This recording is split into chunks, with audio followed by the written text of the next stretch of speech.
ನಾನಂತೂ ಸಿಕ್ಕಾಪಟ್ಟೆ ಎಕ್ಸೈಟ್ ಆಗಿದ್ದೀನಿ. ಕೇವಲ ₹321 ರಿಮೋಟ್ ಕಂಟ್ರೋಲ್ ಕಾರ್ ಸಿಗ್ತಾ ಇದೆ. ಮಲ್ಟಿ ಕಲರ್ ಜೊತೆಗೆ ಇದರಲ್ಲಿ ಸ್ಟೇರಿಂಗ್ ವೀಲ್ ಕೂಡ ಸಿಗ್ತಾ ಇದೆ. ₹321 ನಿಜಕ್ಕೂ ಇಷ್ಟೊಂದು ಒಳ್ಳೆ ಕ್ವಾಲಿಟಿಯ ಪ್ರಾಡಕ್ಟ್ ಸಿಗುತ್ತಾ? Remote control car with steering wheel check ಮಾಡೇ ಬಿಡೋಣ ಅಂತ ಹೇಳಿ ತರಿಸೇ ಬಿಟ್ಟಿದ್ದೀನಿ. ಪ್ರಾಡಕ್ಟ್ ಏನೋ ರಿಸೀವ್ ಆಗಿದೆ. ಸಿಕ್ಕಾಪಟ್ಟೆ ಎಕ್ಸೈಟ್ಮೆಂಟ್ ಅಂತೂ ಇದೆ. ಯಾಕಂತಂದ್ರೆ ರಿಮೋಟ್ ಕಂಟ್ರೋಲ್ ಕಾರನ್ನ ಈ ಹಿಂದೆ ಕೂಡ ನಾನು ತರಿಸಿದ್ದೀನಿ. 800, 900 ಆ ರೇಂಜಲ್ಲಿ ಇತ್ತು. ಸೊ ಇದು ₹300 ಸೊ ನಿಜಕ್ಕೂ ವರ್ತ್ ಇರತ್ತಾ ಇಲ್ವಾ ಚೆಕ್ ಮಾಡೇ ಬಿಡೋಣ ಬನ್ನಿ. ಓಕೆ, ಅನ್ಬಾಕ್ಸಿಂಗ್ ಮಾಡೋದಾದ್ರೆ ಓಕೆ, ಪ್ಯಾಕೇಜಿಂಗ್ ನೀಟಾಗಿದೆ. ಓಕೆ, ಎಸ್, ಸ್ಟೇರಿಂಗ್ ವೀಲ್ ಕಾಣಿಸ್ತಾ ಇದೆ, ಮತ್ತೆ ಕಾರು ಕೂಡ ಕಾಣಿಸ್ತಾ ಇದೆ. ಲೆಂತ್ ಕೂಡ ಚೆನ್ನಾಗೇನಿದೆ. ಒಂದು ಮೊಬೈಲ್ ಗಿಂತ ಸ್ವಲ್ಪ ಜಾಸ್ತಿ, ಎಸ್, ಮೊಬೈಲ್ಗಿಂತ ಸ್ವಲ್ಪ ಜಾಸ್ತಿ ಇದ್ದಂಗಿದೆ. ಅನ್ಬಾಕ್ಸ್ ಮಾಡಿ ನೋಡೇ ಬಿಡೋಣ ನಿಜಕ್ಕೂ ಚೆನ್ನಾಗಿದೆಯಾ ಅಂತ. ಸೊ ರೇಸಿಂಗ್ ಕಾರ್ ಇನ್ನು ಏನೇನೋ ಮೆನ್ಷನ್ ಮಾಡಿದ್ದಾರೆ. ಸೊ ಅದೆಲ್ಲ ಓದ್ತಕ್ಕೆ ಕೂರೋದು ಬೇಡ, ನಮ್ಗೇನಿದ್ರು ಡೈರೆಕ್ಟಾಗಿ ಕಾರ್ ಹೆಂಗಿದೆ ಅನ್ನೋದು ಬೇಕು. ಸೊ ಅನ್ಬಾಕ್ಸ್ ಮಾಡೋಣ. ಓಕೆ, ಸ್ಟೇರಿಂಗ್ ವೀಲ್ ಬರ್ತಾ ಇದೆ, ಚಿಕ್ಕದಾಗಿದೆ, ಲೈಟ್ ವೇಟ್. ಬಟನ್ ವರ್ಕ್ ಆಗುತ್ತಾ? ಇಲ್ಲೆರಡು ಬಟನ್ ಕೊಟ್ಟಿದ್ದಾರೆ. ಇದು ಮೋಸ್ಟ್ಲಿ ಹಿಂದೆ, ಇದು ಮುಂದೆ. ಇದೇನು ಗೊತ್ತಿಲ್ಲ. ಪ್ರೆಸ್ ಕೂಡ ಆಗ್ತಾ ಇಲ್ಲ. ರಿಮೋಟ್ ಕಂಟ್ರೋಲ್ ಆಂಟಿನಾ ಇದು. ಇದನ್ನು ಬಿಟ್ಟರೆ ಬೇರೆ ಯಾವ ಬಟನ್ಸ್ ಕೂಡ ವರ್ಕ್ ಆಗ್ತಾ ಇಲ್ಲ. ಓಕೆ, ಇಲ್ಲೇನು ಶೆಲ್ ಹಾಕೋದ ಇದು ನೋಡೋಣ ಆಯ್ತಾ ಏನಂತ. ಇವಾಗ ಮೇನ್ ಆಗಿ ಕಾರ್ ಕಡೆ ಹೋಗೋಣ. ಏನು ಚೆಸ್ ಬೋರ್ಡಾ? ಇಲ್ಲ, ಸುಮ್ಮನೆ ಕೊಟ್ಟಿದ್ದಾರೆ ಅಷ್ಟೇ. ಓಕೆ, ಕಾರನ್ನು ಹೊರಗಡೆ ತೆಗೆದ್ರೆ ಇದಕ್ಕೂ ಒಂದು ಆಂಟೆನಾ ರೀತಿನಲ್ಲಿದೆ. ನೈಸ್. ಕಲರು ನಾನು ಯೆಲ್ಲೋ ಕಲರ್ ಆರ್ಡರ್ ಮಾಡಿದ್ದೆ, ರೆಡ್ ಕಲರ್ ಬಂದಿದೆ.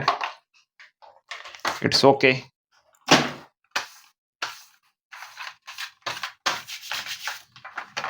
ಓಕೆ, ಲುಕ್ ಚೆನ್ನಾಗೇನಿದೆ. ವೀಲೆಲ್ಲ ಸ್ವಲ್ಪ ಅಲಗ್ತಾ ಇದೆ, ಅದು ಇರೋದೇ ಹಂಗ ಏನೋ ಗೊತ್ತಿಲ್ಲ. ಹಿಂದ್ಗಡೆ ವೀಲ್ ಸ್ಟಡಿ ಆಗಿದೆ. ಮತ್ತೆ ಇದಕ್ಕೇನಾದರೂ ಬ್ಯಾಟ್ರಿ ಗಿಟ್ರಿ ಏನಾದ್ರು ಹಾಕ್ಬೇಕಾ, ಏನು ಕತೆ ಗೊತ್ತಿಲ್ಲ. ಇದು ಆನ್ ಮಾಡೋದು ಅನ್ಸುತ್ತೆ, ಆನ್ ಆಫ್. ಎಸ್, ಇಲ್ಲೇನೋ ಒಂದು ಜಾಗ ಇದ್ದಂಗಿದೆ. ಇದೇನಾದರೂ ಹಾಕೋದಾ ಏನಂತಾನೆ ಗೊತ್ತಾಗ್ತಿಲ್ಲಪ್ಪ. ಎಸ್, ಓಪನ್ ಆಗತ್ತಾ? ಓಪನ್ ಆಗ್ತಾ ಇದೆ. 3 ಶೆಲ್ ಹಾಕ್ಬೇಕಿಲ್ಲಿ. ಓಕೆ, 3 ಡಬಲ್ ಎ ಶೆಲ್ಲನ್ನು ಹಾಕಬೇಕು. ಡಬಲ್ ಎ ಶೆಲ್ ಅಂದರೆ ದಪ್ಪದಾಗಿರೋ ಶೆಲ್ಲು, ತ್ರಿಬಲ್ ಎ ಶೆಲ್ ಅಂತ ಹೇಳಿದ್ರೆ ಬರೀಕಾಗಿರೋದು. ಸೊ ಡಬಲ್ ಎ ಶೆಲ್ಲನ್ನು ಇಲ್ಲಿ ಹಾಕಬೇಕು. ಮತ್ತೆ ಇಲ್ಲೂ ಒಂದು ಜಾಗ ಇದೆ, ಇಲ್ಲೇನು ಹಾಕೋದು ಅಂತ ಗೊತ್ತಿಲ್ಲ, ನೋಡೋಣ.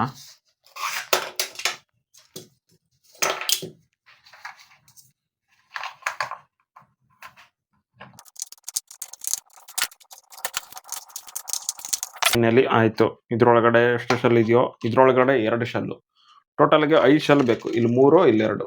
ಓಕೆ, ಇದನ್ನ ಇವಾಗ ಮಾರ್ಕೆಟ್ಗೆ ಹೋಗಿ ಬೈ ಮಾಡಿ ವಾಪಸ್ ಬಂದು ವಿಡಿಯೋನ ಕಂಟಿನ್ಯೂ ಮಾಡ್ತೀನಿ. ಕೊನೆಗೂ 5 ಬ್ಯಾಟ್ರಿ ಶೆಲ್ಲನ್ನ ಅರೇಂಜ್ ಮಾಡಿದ್ದೀನಿ. ಸೊ ಚೆಕ್ ಮಾಡೋದಕ್ಕೋಸ್ಕರನೇ ಹೊಸದಾಗಿ ಬೈ ಮಾಡಿ ತಗೊಂಡು ಬಂದೆ.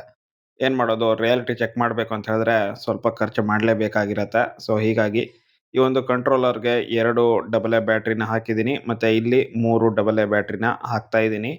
ಚೆಕ್ ಮಾಡಿ ನೋಡೋಣ. ಹೋಪ್ ₹300 ಸಿಗ್ತಾ ಇರುವಂತಹ ಈ ಒಂದು ಕಾರು ತುಂಬಾನೇ ಚೆನ್ನಾಗಿ ವರ್ಕ್ ಆಗುತ್ತೆ ಅಂತ. ಚೆನ್ನಾಗಿ ವರ್ಕ್ ಆಗ್ತಾ ಇದೆ. ಓಕೆ, ಡ್ರಿಫ್ಟ್ ಕೂಡ ಆಗ್ತಾ ಇದೆ, ನೋಡ್ತಾ ಇರಬಹುದು. ಹಾಗೇನೆ ಇದರಲ್ಲಿ ಕೆಲವೊಂದ್ಸಲ ಈ ಟೈರ್ ಏನಿದೆ ಈ ರೀತಿಯಾಗಿ ಜಾಮ್ ಕೂಡ ಆಗ್ಬಿಡುತ್ತೆ ಕೆಲವೊಂದ್ಸಲ. ಯಾಕಂತಂದ್ರೆ ₹300 ದುಡ್ಡಿಗೆ ತಕ್ಕಂಗೆನೆ ಇದೆ ಕ್ವಾಲಿಟಿ ಕೂಡ. ಹಾಗೇನೆ ಇದರಲ್ಲಿ 2 ಬಟನ್ಸ್ ಇದಾವೆ, ಮುಂದೆ ಮತ್ತೆ ಹಿಂದೆ ಹೋಗೋದಕ್ಕೆ. ಕೆಲವೊಂದ್ಸಲ ಅಷ್ಟೊಂದು ಸರಿಯಾಗಿ ವರ್ಕ್ ಆಗ್ತಾ ಇಲ್ಲ, ನೋಡ್ತಾ ಇರಬಹುದು. ಹಿಂದೆ ಬರ್ತಾ ಇದೆ ಬಟ್ ಮುಂದೆ ಹೋಗ್ತಾ ಇಲ್ಲ. ಸೊ ಸ್ವಲ್ಪ ಪುಷ್ ಕೊಟ್ಟು ನೋಡ್ತೀನಿ. ಇವಾಗ ನೋಡ್ತಾ ಇರ್ಬೋದು, ಹಿಂದೆ ತಗೊಂಡಿದ್ದೀನಿ. ಇವಾಗ ಸ್ವಲ್ಪ ಪುಷ್ ಕೊಟ್ಟು ಒಂದ್ಸಲ ಟ್ರೈ ಮಾಡ್ತಾ ಇದ್ದೀನಿ. ನೋಡಿ, ಇವಾಗ ಕರೆಕ್ಟಾಗಿ ಹೋಗ್ತಾ ಇದೆ ಮುಂದೆ. ಓಕೆ, ಇವಾಗ ಸರಿಯಾಗಿ ವರ್ಕ್ ಆಗ್ತಾ ಇದೆ. ಬಟ್ ಕೆಲವೊಂದ್ಸಲ ಜಾಮ್ ಆದ ರೀತಿನಲ್ಲಿ ಆಗುತ್ತೆ. ಮತ್ತೆ ಇವೆರಡೇ ಬಟನ್ ವರ್ಕ್ ಆಗೋದು, ಮಿಡಲ್ ಇರೋ ಬಟನ್ ವರ್ಕ್ ಆಗಲ್ಲ. ಜೊತೆಗೆ ಈ ಕಾರ್ನ ಬಿಲ್ಡ್ ಕ್ವಾಲಿಟಿ ನೋಡ್ತಾ ಇರಬಹುದು, ಅಷ್ಟೊಂದೇನು ಚೆನ್ನಾಗಿಲ್ಲ. ಈಸಿಯಾಗಿನೇ ಬೆಂಡ್ ಕೂಡ ಆಗ್ತಾ ಇದೆ. ಸೊ ನೀವು ಬೈ ಮಾಡೋದಿದ್ರೆ ಬೈ ಮಾಡಬಹುದು. ₹300 ರಿಮೋಟ್ ಕಂಟ್ರೋಲ್ ಕಾರ್ ಬೇಕೇ ಬೇಕು ಅನ್ನೋದಿದ್ರೆ ಇದನ್ನ ನೀವು ಬೈ ಮಾಡಬಹುದು, ಇಲ್ಲ ಅಂತ ಹೇಳಿದ್ರೆ ಇಲ್ಲ.